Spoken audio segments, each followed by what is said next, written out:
Armada Book 3 Chapter 2 The Exodus Part 2. Tonen appeared as a hologram. I know what you guys are talking about. The Norset Council actually found the original Sigatonen, the one who were the Duggies' king for hundreds of years. I have asked the council to have Sigatonen meet us on the way to the Nittins. See, speaking of the devil. Andrew said. Amazing. Sarudam exclaimed. Tonen added, we can expect to meet him in 5 days. The council also sent a ship to infiltrate the target areas by sending probes and hops ships to connect them to the network. They will be online in 4 days and we will have the latest information by then.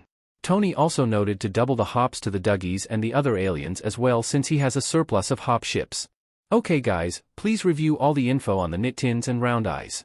Also review how Sigatonen set up the Duggies institutions and their systems.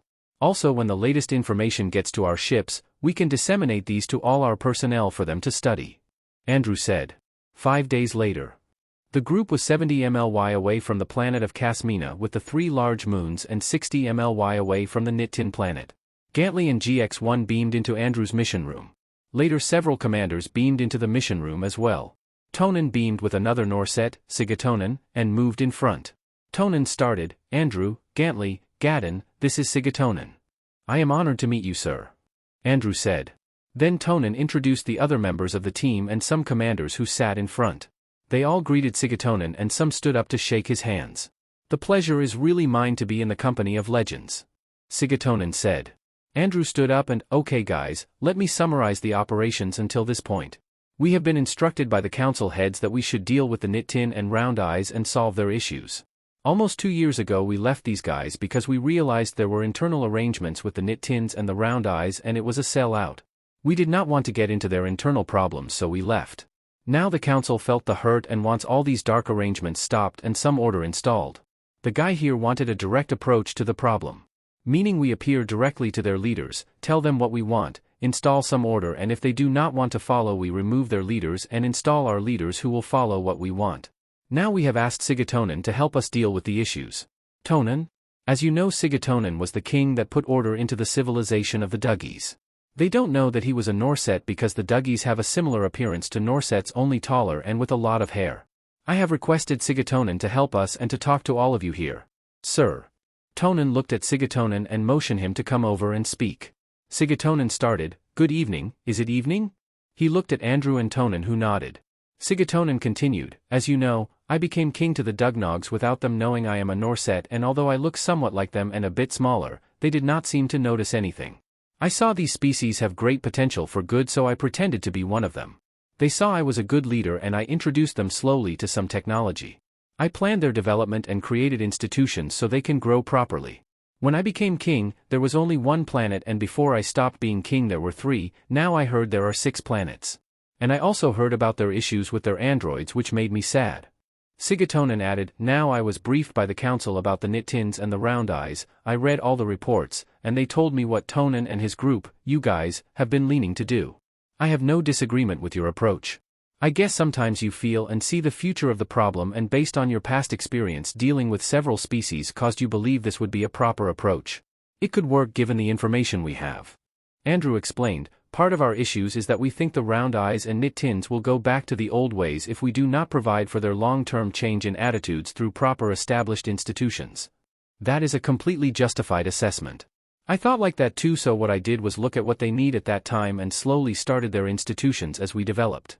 In this case you do not have the benefit of a long-term engagement. They would have to change right away. It can be done and as you can expect they will revert back almost immediately. So you have to also immediately institute long-term threats and changes in their social institutions and tell them to follow these and if not, face the consequences. Will you help us with these institutions? Tonen asked. Sigatonen turned to Tonen, if I say yes, it would be a job I would have to do for a long time. I also want to help the Dugnogs because they are very close to my heart. Ellie countered, you can do both. We have connected the Dugnog galaxies and these 3 moons with hops. You can manage them as a hologram even if you are in your house in your old planet. We have put an emperor in the Marinti galaxies who have now distributed power and left. Now we did it again with the Tosbans and this is an ongoing affair. In the Round Eyes case, we look at them as humans and must decide on their own 2 years ago and for which now we want to decide for them. I looked at the Nittins and they are an aggressive race only if they can overpower the other party. If we go there and tell them what we want them to do, they will follow under threat. The Round Eyes are different because their society needs some correction and guidance. Unlike the Nittins who are unified in purpose, the Round Eyes fight among themselves. Sigatonin said. What Ellie is saying is that we can have a Mac, human, Talonot, Inky or even Norset council members or mixed species council members to help you manage the Round Eyes. All the while you are dealing with the Duggies. Linda said. Tonin added, one thing about the Round Eyes is that they are peaceful and will follow the Macs and humans probably without question as long as they can rid themselves of the Nittins and their bad leadership. So Sigatonin, will you help us? You don't have to be the king or anything, you can head a council and the council will work on your instructions. Andrew said. I guess I would have to do it. I have to look for good people. We can put the word out to all our Armada to see who can help you. Tell Olive here what you prefer and we'll have some people apply for the job. Tonin said. Olive approached Sigatonin and they started to discuss what he wants the people to have. So our first order, while you're doing the recruiting process, is to have a conversation with the Nittins and tell them what we want them to do. Andrew said. We have to deploy our taggers to bomb their ship engines for all the interplanetary ships. We also need to tag their king and leaders and some royal families as well. Tonin said. We may have to do a Munoan on the king. Linda said. I'm on it. Gadden said. He beamed out. We can deploy some drones around the planet to shoot down anything that moves into orbit and to strafe ground targets we decide to target. Tonin said. Andrew agreed, yes, deploy 10,000 drones. Let me work on it. Tonin said. He beams out. On the Round Eyes, we can tag their leaders, they're very rich people and top military leaders. Gantley said. We have to know who can be potential substitute leaders. Linda said. We can look at the opposition. Gantley suggested. They may turn out to be the same bad leaders with a score to settle. We have to look for certain qualities in the general populace. We need to study some of their organizations and see what we can find. Linda said. But that will take a long time. When we can, we will start a dictatorship and impose our institutions. Then we can screen for some leaders. Andrew said. We should also send out taggers to bomb the Round Eye interplanetary ships. I can do this. Gantley said. Right, Gantley. Andrew acknowledged. Gantley beams out. Olive has sent out my requirements. Sigatonin said. Linda, why don't you work with Sigatonin for a few weeks and understand his ways and his approaches to problems? We need his skills set in our Armada and you're the best person for the job. Andrew said. I would love to do that, sir. I would have to bring several sociologists and other social scientists with me so they could learn also. Andrew nodded, that's a go, Linda. Okay guys, we'll talk in 2 days after all the prep has been done. Sigatonin, I hope your team will be complete by then. After 2 days, Sigatonin and Tonin appeared in front of Andrew. Andrew, the team is complete. Good, how did it work out? Sigatonin explained, I have 30 team members to work on the Round Eyes. They are a mix of all the Armada species. Ellie, Linda, and Gadden beams in. Andrew looked perplexed, why so many? I thought councils are like 10 people. These are people that would be assigned to specific areas. To develop the institutions they need. Their existing institutions will be transformed rather quickly to some of these. Sigatonin said. Eric, Roger, Gantley and Cerudum beams in. How long will the transformation take? Andrew asked. Sigatonin explained, this sort of things happen longer than you want them to. Then when you think you're almost there you see them happen longer even more. So our task would be to change the Round Eyes and let the Nittins be? Ellie chimed in a questions. Linda noted, the Nittins do not have conflicts. They are in fact well managed by their king. It's just that the Round Eyes made it easier for them to be bad guys. Otherwise, they are okay. All the Nittin ships have been tagged. We can deal with them now. Gantley said. Okay, how about the Round Eyes? Are their leaders and other VIPs already tagged? Andrew asked. Gadden answered, yes, and we can do this simultaneously. How about the Round Eyes in the Nittin planet? Andrew asked. There are no survivors. Olive said. Gadden was more specific, all of the Round Eyes have been eaten. There was a moment of stillness. Andrew broke the stillness, let's split up, who wants to go with me and talk to the Nittins, raise your hand. Roger, Ellie, Linda, Gantley and Cerudum raised their hands. The rest of you deal with the Round Eyes. Andrew said. We will talk to their planet council leaders. Tonin said. The council heads are meeting at this building in this city which I believe is their capital city. Olive said, showing the building. I will have my ship hover over their capital. I will also have other ships hover over other cities as well. Tonin said. And if they resist, we will have the drones blow up their weapons and ships. Eric added. Do you have to show this much power and destruction? Sigatonin asked. We have to get their attention and convey to them their only option is to follow us. Gantley said. Why don't we let the Nittin King apologize to the Round Eyes for all that they have eaten and promise not to do it again? He can also identify all his partners in crime. Andrew suggested. That would be a good start. Sigatonin agreed. You can deploy in their king's castle as holograms, here. Olive said and produced a hologram of the palace and king's chamber. Andrew looked around. Are we all ready? Let's get the show on the road.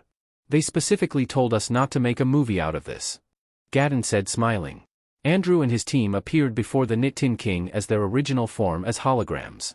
Andrew started, Greetings King Licodin, we are friends of the Maquis and we would like you to stop eating them and remain in your planet until we allow you to travel. Also we would like you to appear before all the Maquis and apologize for all the things you have done and to identify all your partners in crime among the Maquis. Licodin shouted, Are you joking? His guards started firing at the hologram. No, not yet, but we intend to later on. First I will disable all your ships. Then I will destroy all your weapons facilities. Then I will imprison all your family members. Andrew said. They heard loud explosions around them. Then the king saw his family floating and being suspended in space in front of him. Then they saw other family members of their leaders appearing and being suspended in space. Then all the guards disappeared except their leaders who started floating in front of the king frozen as well. What's happening here? Licodin shouted. Andrew and the team just stood there. Okay, so while everybody is frozen around you Licodin, we will transport you to our ship. 6 Marines appeared, shot the king with a tranquilizer dart and put chains on the king. The king was then beamed into Andrew's bridge. Andrew, the drones have been deployed and are busy attacking all their interplanetary capabilities. Olive said as Licodin is starting to wake up. Andrew stood in front of the king. King Licodin, listen, we do not want to mess up your planet more than we need to. We only want 2 things. One is for you to appear before the Maquis and tell them what we want and identify your accomplices, and second is to stay in your planet until we agree to let you travel out of your planet. We have disabled all but did not destroy all your ships, and we have disabled all your weapons and interplanetary ship-building capabilities. Roger added. We have frozen your families and all the families of your leaders. And we will release them only if you do the 2 things for us. Linda added. Tonin beams in. Andrew, we have talked with their council heads and made our demands. They do not agree, but they had no choice. We did Immunoon and all their families and leaders were frozen in front of them. Sigatonin appeared with the others. Andrew, I want to talk to Brinta Desmere. Do you ever wonder whatever happened to him? Well, the last time we let them out was we erased memories of us and implanted ideas of freedom and equality. Olive, where is Brinta Desmere? Wait Andrew, I'm working on it. He is underground. Here. Olive showed an underground complex with thousands of people. The underground world seemed to stretch further out of the city. A person lighted up talking with several people, one of which was also lighted up. Can you beam the 2 up please? Andrew said. Andrew, this is Brinta Desmere and he is Makato Lamio. Olive said. Desmere exclaimed, so you came back. After more than a year. I thought you did not remember us. Gadden said. Well, I remembered after a few months. And I told our people that our ancestors decided not to help us. Desmere said. Glad to see you too Desmere. Let me introduce you to our new friends here. Andrew said and proceeded to introduce Desmere to the Norsets, to the Intkis and to the Talonot. He also introduced Olive and Linda. He also introduced the Nittin King. You abandoned us. But thank you for the introduction. His voice higher now. You're welcome. You had a domestic issue that we hope you can solve by yourselves. Andrew said. Obviously, we failed. We had a revolution a few months ago and our people were run to go underground. Had you helped, millions of lives could have been saved. Desmere said. Hey, the important thing is now we're back. We were ordered by the council composed of leaders of several alien species to fix your problem. Andrew said as he emphasized the your word while pointing a finger at Desmere's face. It looks hopeless and impossible. People cannot change. I will die without seeing any possibility of changing for the better. That's precisely why we did not enter the picture. Your people must change because we believed at that time that we cannot change your ways until you start it yourselves. Now our council realized you cannot fix your problems and people will be killed and enslaved. Andrew explained. That's why we have Sigatonin here. He's the best at these sort of problems. Gadden said. You understand it exactly how it is. That is why we intend to remove all the leaders and rich people. We also made sure the Nittins will not bother you again. They promised not to do any interplanetary travel unless we agreed to let them. Sigatonen said. So are we bringing the king down to talk to them? Tonen asked. Yes, let's do it now. Wait, why don't you just beam the council leaders here? Andrew suggested. Good idea. Tonen agreed. The council leaders were beamed and several marines appeared with them. They put their hands behind their back and put handcuffs on them. Tonen started. Andrew, this is Brinta D'Amico, the council head. Brinta D'Amico, do you know who Brinta Desmir is? Yes, the traitor. D'Amico said. King Lycaon is here to apologize for his and his people's indiscretions and for eating your species. He is also here to identify his partners in his criminal acts. Andrew explained. I am not going to confess to anything. Lycaon said. Olive, beam all of them to space. Andrew looked at Olive. Lycaon and the Round Eyes found themselves in open space and unable to breathe. After a few seconds, they were back. Was that fun or what? Everybody knows you are all in this together, so tell us what we don't already know. Andrew said. If you do not do what we tell you now, Lycaon, we will terminate your life in front of your family and we will let your wife become the new ruler. Maybe she will do what we asked you to do. Tonen threatened. I will do what you want. Tonen must be a psychologist in another life, Andrew thought. We want the whole Maquis planets to know. Tonen added, as for you, D'Amico, you will also confess to your people all the things you did with Lycaon and apologize for your crimes and identify all your accomplices. Olive, do they have some form of mass communication? Andrew asked. They can talk now and I will beam the signal to all their communications devices. Andrew held Lycaon's shoulder. You first, Lycaon, stand there and start talking. Lycaon started talking. He apologized and started naming all the Maquis who were his accomplices. He talked for a while because the list of accomplices was really long. See, Lycaon, that wasn't too hard. We will beam you back to your planet and all your family members will be free. But remember not to fly out of your planet until we say so. Ok? Andrew said and Lycaon disappeared. Tonen followed up, okay guys, it's your turn. Don't be shy, Lycaon has already identified you, so be candid. Andrew, I have touched all of them and they are all dirty. We may not be able to find good leaders for their people. We would do a mind read first on all of them before they confess so we can be sure. Gadon said. Very good, Gadon. One by one they confessed and identified all their accomplices.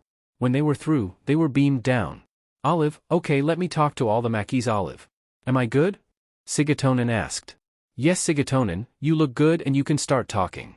My dear Maquis, my name is Sigatonen, and I am your new ruler.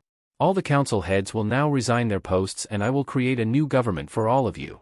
I know you are angry at your leaders and some of your most powerful people, but they will start sharing their wealth to all of you until they are out of money, or I will take all their money away from them. I would like to ask that you all remain calm and have patience for us to correct the problems in your society. We would like to do this as quickly and efficiently as possible. If you want to protest, you are free to do so anytime you like, but if I see any of your present leaders and rich and powerful people among you, I will beam them all into space so they will not bother me or you anymore. I will require service from your existing leaders and their accomplices in their crimes, and if they do not cooperate, I will also beam them to space so I do not have to bother with them anymore. Thank you, and I will appear again in a few days. Sigatonen looked at Olive. That was quick and direct. Andrew said. Can I talk? Desmir asked and looked at Andrew. Then Andrew looked at Sigatonen. No, just keep me company. I will need your input and experience. You and Matteo stay here with me and the team I have assembled to fix your planets. Desmir shrugged. Fine. Matteo, you're okay, right? Yes, sir. Sigatonen looked at Andrew and his team. I would need a few days to talk to my team and the Maquis leaders and powerful people. I would need a ship to use as my operations center. I can give you 5 of my ships under Commander Dumasan. Tonen said. I guess the die is cast. Now it's all work. You can leave a few ships to police the Nittins and the Round Eyes, and the rest of you can leave. I can leave 2 for the Nittins and 2 for the Round Eyes. Linda, you're in charge. Decide on the other 3. Andrew said. Linda nodded. I would like to take Captain Keelmill, LT Call Pia Watanabe and Lieutenant Call Nick Baxter. I will add 2 for the Round Eyes, they have more planets. Linda, I will assign them to you. Gantley said. I believe that would be more than enough. Sigatonen said. We have hops connected to the network so you can come back to your home planet anytime you like. Or deal with the Dugnogs. Andrew said. I don't know how they will receive me. Sigatonen said. Ellie answered, you'd be surprised that they would still know your face. They have very high regard for you. But they think you are dead. We try to leave them with a doubt that you might still be alive, but they think it's impossible. Linda said. You told them even if you have not found me? We know how these things work out sometimes. They gave us clues what you were. Andrew said. When do you expect them to be around the area? The Dugnogs will be near here in 4 months or so. We have probes following them, so if they need anything we can help, or if they are near you can see them. Actually, you can see them right now. Olive said. Not now, Olive. I think I would be able to do a lot with the round eyes by then. By then the Mac Council can visit and introduce themselves. Sigatonin said. We are lucky to have you, Sigatonin. The round eyes are lucky we have you. Andrew said. Let me beam you and your group to your new ship, Sigatonin. Tonin said. Sigatonin nodded at Tonin, right? Linda, let's meet tomorrow. I will see you all later. He beamed out to his operations ship. This is so exciting. Linda commented. I know you would appreciate this mission. Andrew said. Ellie noted, if you look at it, the roles now are reversed. We are now the aliens from space that invades their planet and impose our rules. Linda agreed, yes, and these are humans as well. Like us, they are fractious, always disagreeing with each other, imposing their will on others. How is it that these qualities are unique to humans? The challenge is how to mold their society into a better one. I'd say, you'll be lucky if they do in 3 generations. Andrew said. Linda explained, the theory is that cohesive, strong, solid and righteous institutions will hold over time, and the people will gravitate towards these and what they stand for. They will be what the institutions they created were. When the Macs approached Earth, their solution to the human issues is to study and come out with a list of people that will minimize or eliminate this fractiousness. Then they isolated their contact with only one country. Ellie said. Well, it took them 20 years. I think, Linda, that you develop good people to delegate the task to. I do not expect you and the other members of this armada to stay here for more than 3 months. Learn what you can, delegate, then leave. Yes, sir. Andrew, remember the rock you wanted me to monitor? Olive asked as she opened a screen with what looked like a meteor. Oh, the meteor towards Layla's planet, yes. The Norset calculations and report show it will pass close enough to be pulled in. It will crash and cause the planet considerable damage that will result in catastrophic loss of life. When? 3 months. That's a lot of time for us to react. Can our drones destroy it? Yes, if we deploy 2,000 of them. Then they have to blast the debris into smaller rocks. Andrew noted, Billy's ships are near that place than we are. And I think we have drones deployed on standby around that area. Yes, but they do not have large ordnances to shoot with. And they were the older ones. The newer ones have bigger shots. Olive explained. With smaller shots, we would need a longer time to destroy the rock. Or put a very large bomb on a dozen of them and crash them on the rock. Andrew said. Olive agreed, that could work. Do you want me to tell Billy? Yes, give him something to do. Why don't we do it ourselves? We have the newer drones. Ellie countered. It's just a blow-up job, Ellie, let Billy do the dirty work. And Olive, tell Billy to clean up the mess.